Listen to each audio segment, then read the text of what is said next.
everybody, Bandit here. Welcome back to the channel.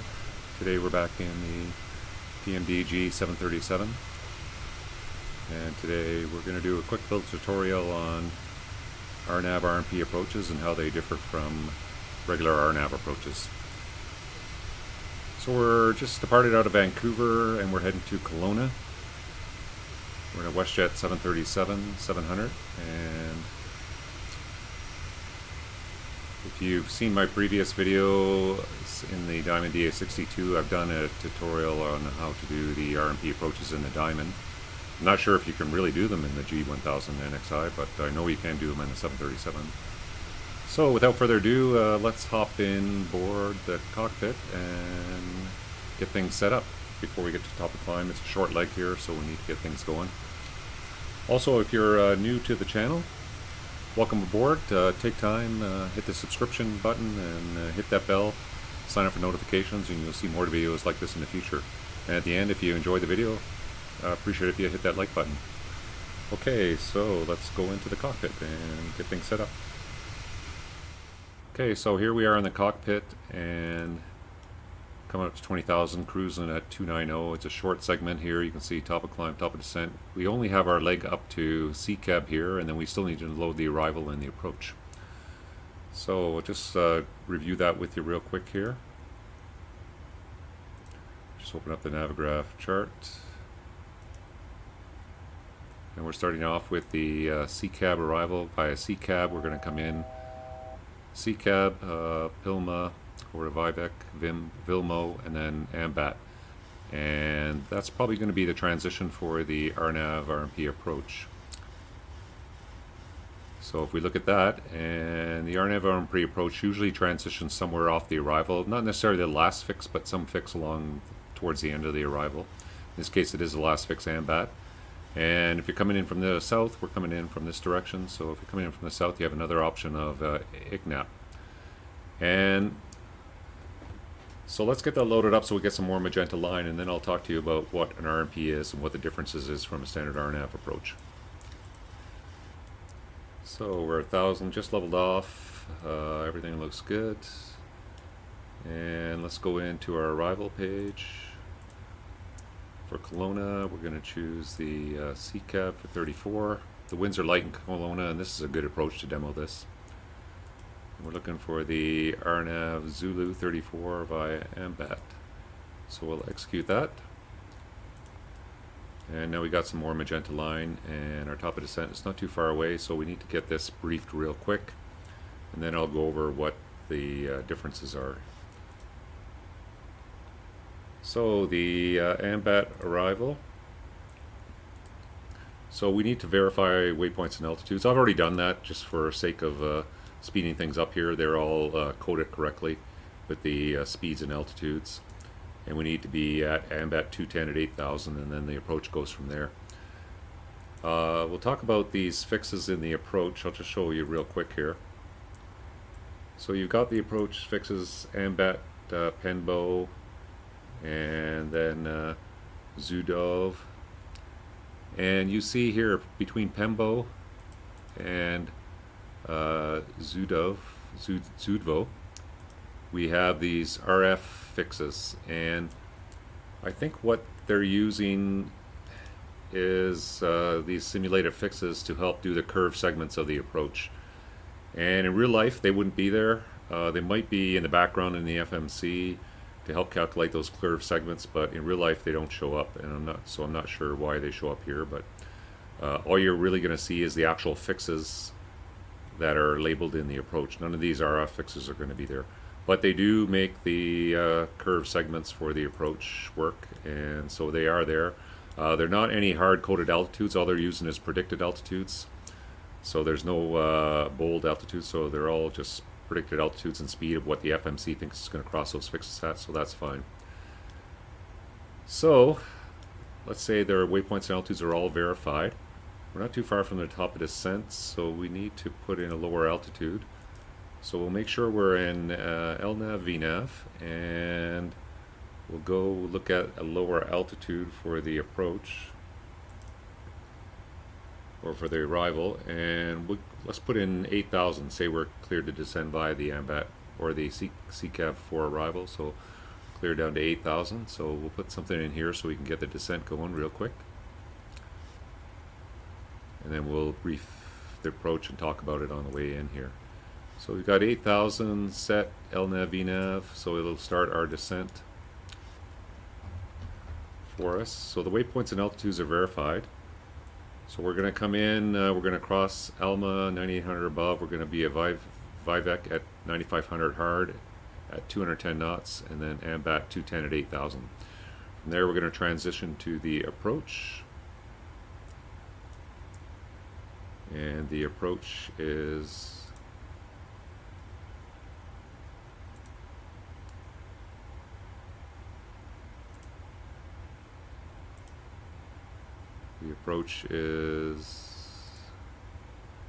via AMBAT, and then we got Penbo, Zudvo, Botet, Zubom, all these fixes all the way in, and all these altitudes that we're going to abide by. The FAF is, and that's very important to know what the FAF is in this case. So this is where your gradient path starts, and it's a 3.1 degree gradient path, and you have to make sure that is coded in the waypoints here as well. So you're going to see from Vobak, it's a gradient path of 3.0, and on here it is 3.1, so that's not correct. But we'll continue with that for the sake of just demonstrating the approach here. But that's what you need to see. You need to see the computed glide path angle for the approach, and they should agree. So it should be 3.1 in here as well coded, but it's not too far off. Okay, the descent is going. And so let's continue with that. So just going to get some more scale out here. Okay, so the approach now is has two sets of minimums. So the advantage of an RNP approach over a standard RNAV approach, I'll just show you a standard RNAV approach. So standard RNAV approach, like this standard T intersection one, is all straight segments. And because of straight segments, you're kind of limited by terrain of what you can, how low you can go on the approach. Now this one here, there's no terrain issue, so you can go down fairly low. But on the RNP approach, you have the advantage, especially in mountainous terrain like this, of being able to,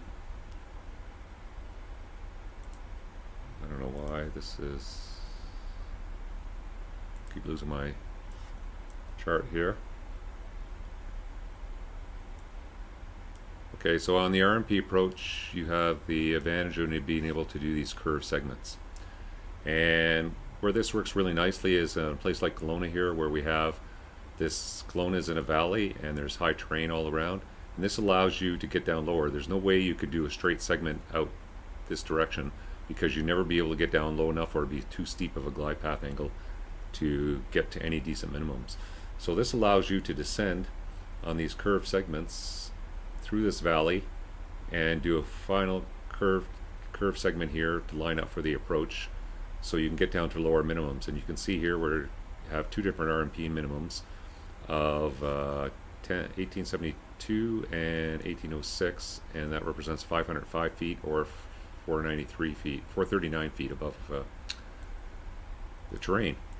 So it's really makes it a lot safer to fly into these areas where you have mountainous terrain. And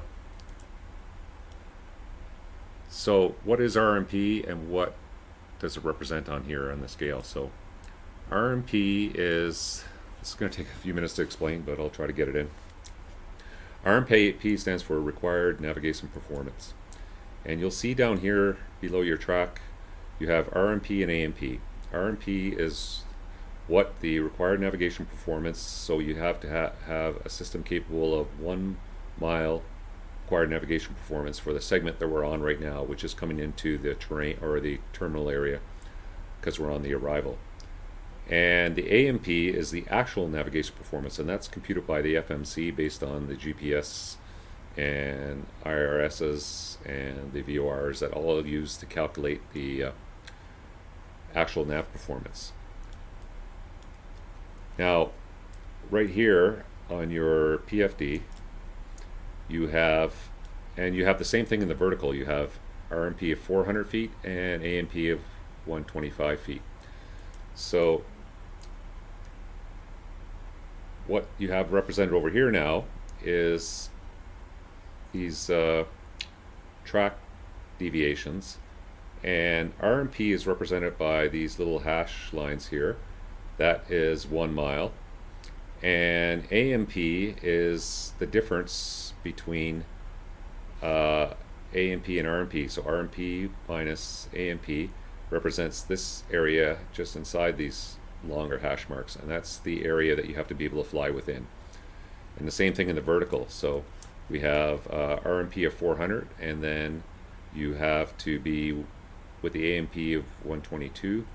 So 400 minus 122 gives you this area here where you have to be within to maintain the vertical nav performance. Now, the big thing about the RNP approach is if you don't do anything, 400 is going to stay 400, and once you get on the approach segment, it's going to go down to 0.3. And if your RNP minimums are based on 0.3, that's fine. You don't have to do anything.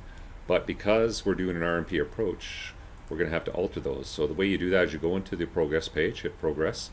You're going to go to page 4, and you have RNP progress for your setup here. So in the case for the approach here, if we want to go to the lowest minimums, we need to put 0.1. So we're going to force the RNP to go to 0.1. So we have going through transition. Let's set our baro, so standard, and 2977 set. So we need to set 0.1, and for all RNP approaches, you need to set a vertical of 125. If you're just doing a regular RNAV approach, you just leave it in 400. But for an RNP approach, you have to do 125. So in this case, so we have to go 0.1 and 125. We have to put a slash because it's on the left side here. So 125. So now you're going to see over here, RNP is 125, AMP is 113. Because that difference is a lot smaller, look how much smaller this deviation allowance is here. And same thing here. We have now 0.1 and 0.7, so this is closed up on us. So in order to fly this approach safely, you have to be within this area. But not yet, not until we're on the FAF segment, because right now, technically we are still in a 1 RNP and a 400 RNP. It's only this 125 and this 0.1 only applies from the FAF inbound. So these bars will widen up as the, especially this one here, will get wider as the AMP increases as we get lower. So you don't have much error. The lower you go, the lower minimums you want, the lower RNP, and 0.1 is the lowest you can go. You're going to make this allowable segment that you're allowed to fly within much smaller. And it always has to be 125 for the vertical segment. So unless you need the lower minimums, we usually leave it at 0.3 as the default. And again, we always have to set 125 for this.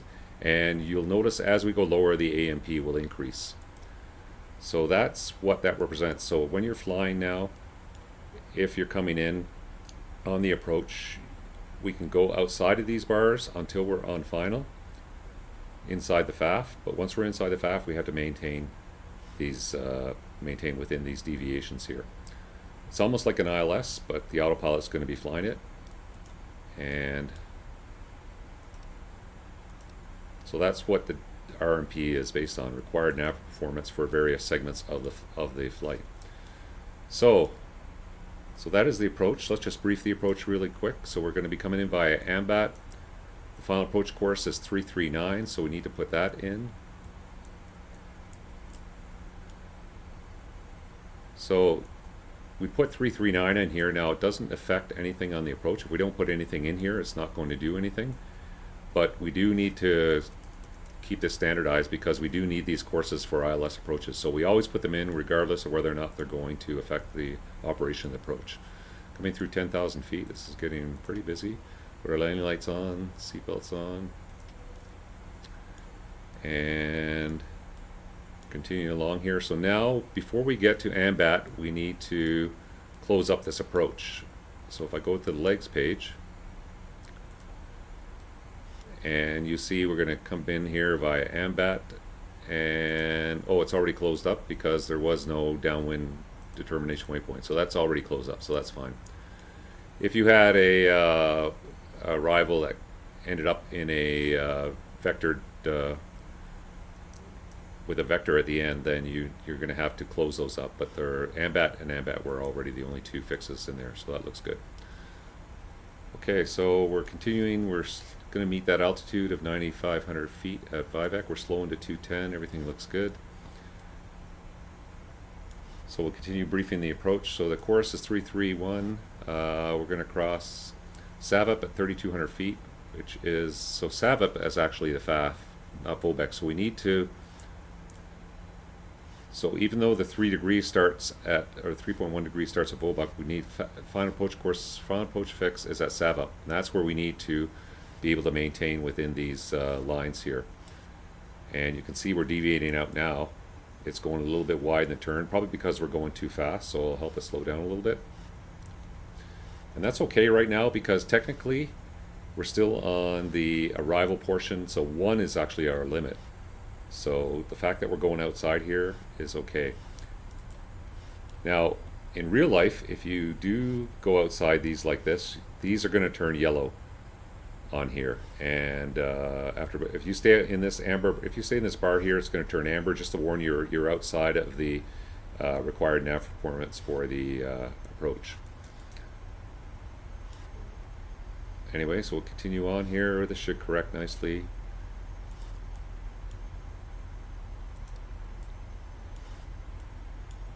So now we need to put it, so we're coming in 9,000 for 8,000. So let's say we're clear for the approach.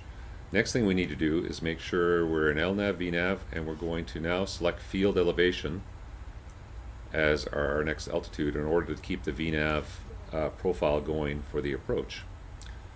So we have VNAV, VNAV path, and FMC speed is controlling your speed. We have our LNAV lateral track and our VNAV path for our vertical track. So you can see the AMP is getting is increasing, and you can see these bars are starting to get further apart. So we'll continue with the approach brief.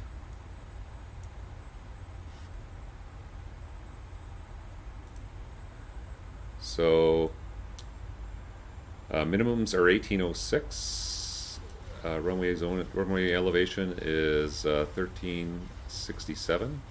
Venomous approach will climb 339 to Otpov, then climbing right turn on to 8,000 on a track of 020 to linear, and then as required shuttle climb. So 8,000 is our missed approach altitude. And we need to put our barrel mins in, so we'll put those in even though the weather is not too bad here. So that is going to be 1806.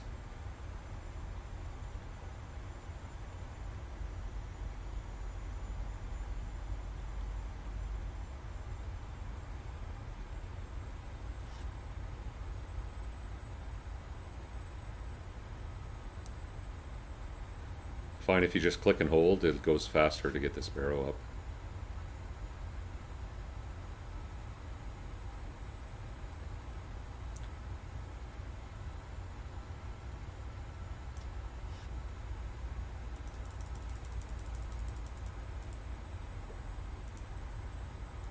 So there's 1806. We're just coming up to AMBAT, starting the approach, and the approach brief is complete.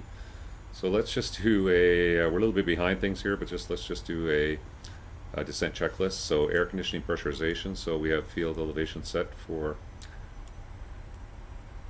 Kelowna. Recall is checked. Instruments are set and cross-checked. So this is where we set that we got our courses loaded and that we have our RNP 0.1 and 125. And we need to have terrain on for this approach as well. Indicate it. So terrain is set.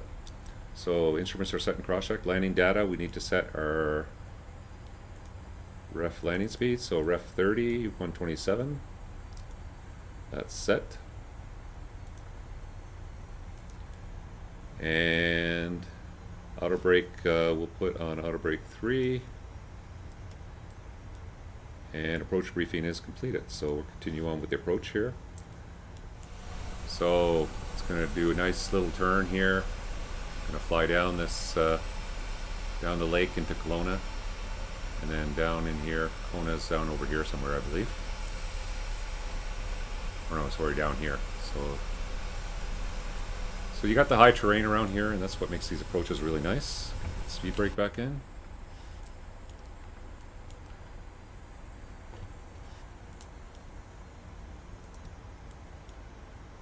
Okay, so now we just monitor the approach, and we need to monitor our speeds. So right now we should be getting down to below 200. So I'm going to select the first notch of flap.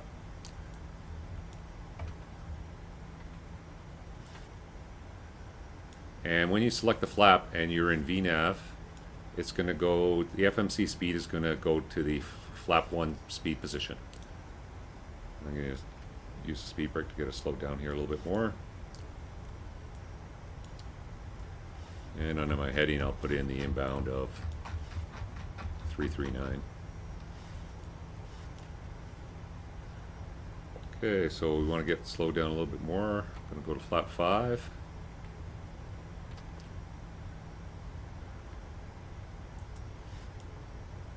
So now it's bugged for flap 5.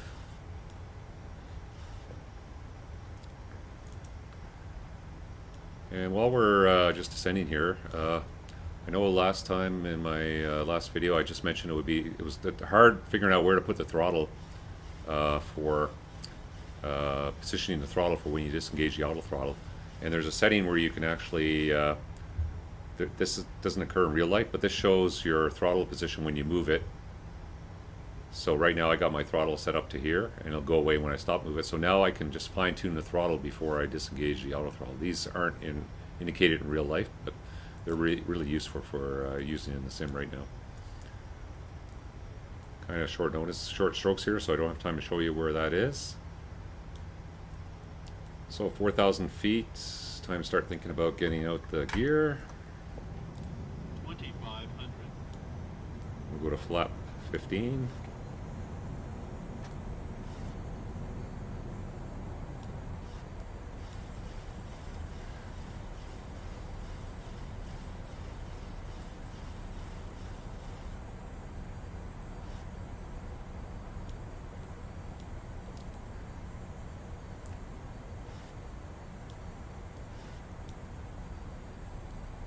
And we'll put out flap 30. Get the speed brake back in.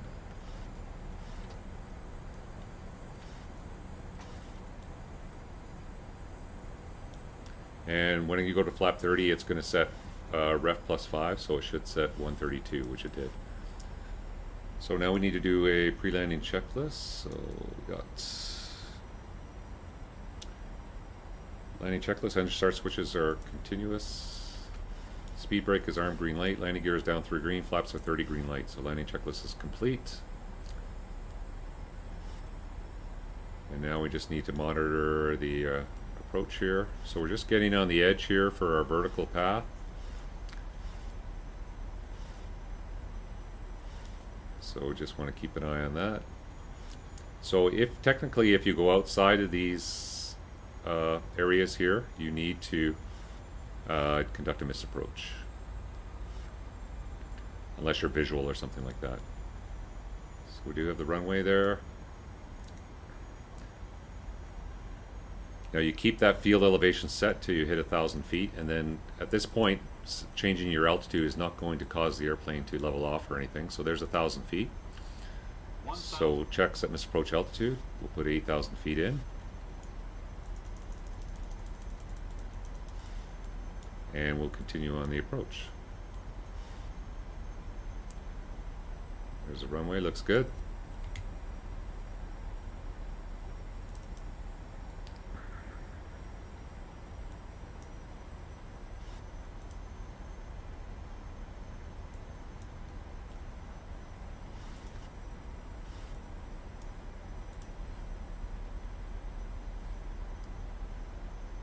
500 feet.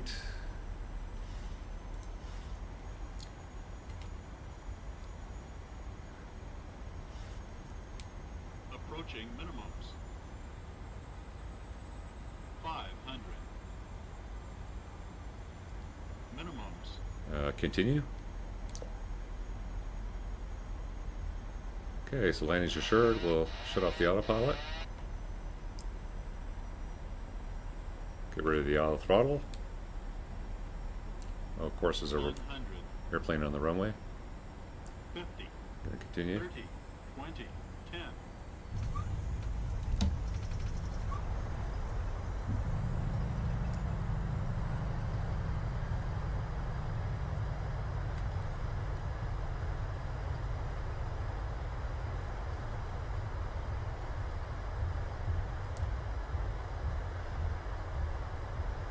$60 knots. I'll break this arm.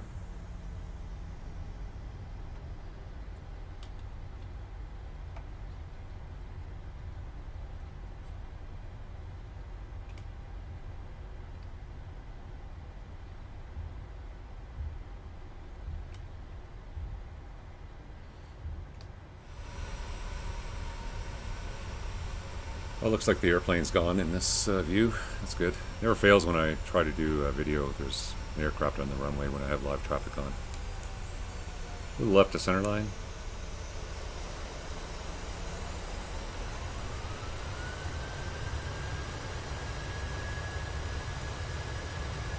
So, welcome to Kelowna. Let's hop back in the cockpit and do the post-landing check. Okay, post-landing check. So we'll go up to the overhead. We'll come down, we'll get our APU on. Ropes off. Strobe steady. Lane light off. Taxi light on. Get our start switches off. Turn off our flight directors. Auto brake off. Get our flaps up.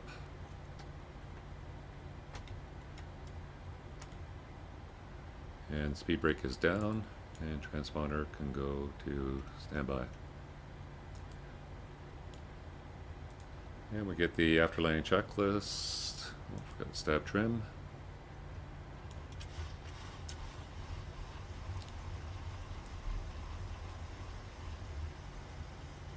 So stab trim is reset. Flaps, just wait for them to cycle up.